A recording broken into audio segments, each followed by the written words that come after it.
नमस्कार, मी रमेश वत्रे. आत्ता या ठिकाणी देऊळगाव गाड्याचं ह्या शिवारामध्ये आलेलो आहे आणि आपण आत्ता या ठिकाणी बातचीत करणार आहोत. देऊळगाव गाड्यातील आनंदा कोकरे आणि चांगोनाबाई कोकरे.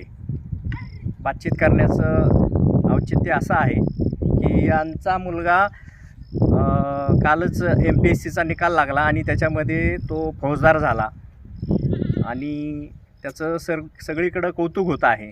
आईवडील बकऱ्याकडं आहेत. आज त्याचा गावामध्ये मोठा सत्कार आहे. परंतु बकऱ्यांचं जे काम आहे ते काम केल्याशिवाय त्यांना गत्यंतर नाही. त्याच्यामुळं आज मुलाचा कौतुक सोहळा गावात असतानासुद्धा ते या ठिकाणी बकऱ्यामागं आहेत. आता ज्यावेळेस कार्यक्रम सुरू होईल त्यावेळेस त्यांना इथून नेलं जाईल.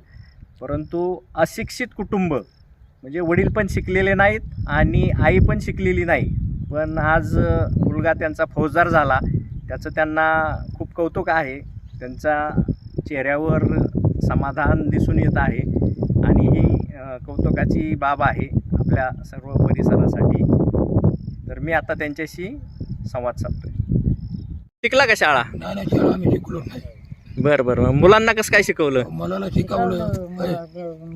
शिकवलं गणपतीमध्ये बरोबर शिकवलं. हां, बकऱ्याचा व्यवसाय हां, बरोबर त्या पद्धतीत शिकवलं. बरं. हां त्यांनी कधी केलं का बकऱ्या मागं काम? बकऱ्या मागं काम सुट्टीला बकरी वळायचा तू? बरं. त्याला शिकवावं असं का वाटलं तुम्हाला? वाटलं ना म्हणजे आता कसं हां, बोला, बोल ना सांगा. समाधान तेवढीच आम्हाला आम्ही शिकवलं. बरं. काय वाटतं आता? आता आनंद वाटतोय आम्हाला. हां, बरं. मुलाला शाळा शिकवताना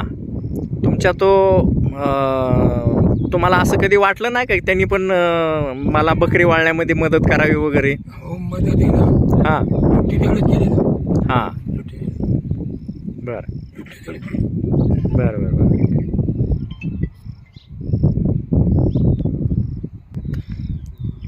आता मुलगा साहेब झाला तुमचा? हां, आनंद झाला. आनंद झाला. मग आता बकरी वाळायचं बंद करणार का? आता बकरी वाळायचा व्यवसाय जे आहे ना हां, चालूच राहणार. चालूच राहणार. तुमचा मुलगा साहेब झाला म्हणलं, तो म्हणला नका वळू म्हणलं. नाही ना, आहे धंदा हां, केलाच पाहिजे ना. बरं. आहे धंदा केला पाहिजे. बरं. मुलाला अजून शिकवणार का? हा अजून शिकवणार? शिकवायचं. शिकवायचा? हा आणि लय खर्च आला अजून तर मग? खर्च आला तर योगा कसं आहे माहिती का, हां, आपल्या घरचे पिजूमधून बकऱ्यातून बरोबर हां, अजून तरी खर्च आला हां, तरी काही आनंद आहे.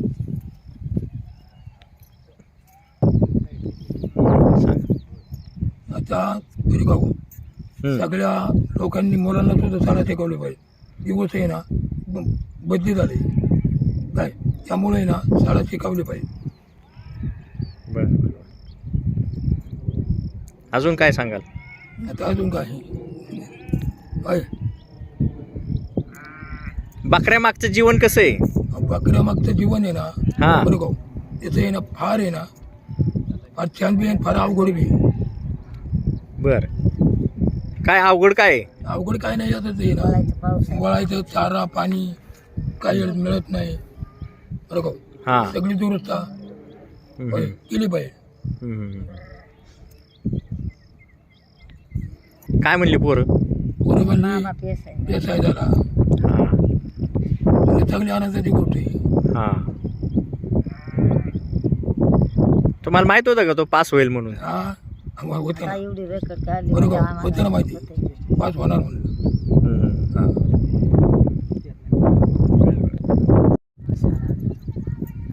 कष्ट केली का फार कष्ट केलं. कष्ट लेकराचं चांगलं, कष्ट करून. लेकरांचं चांगलं. माणसाला अशी असते की इकट्ठ करून त्याच्यात शिक्षण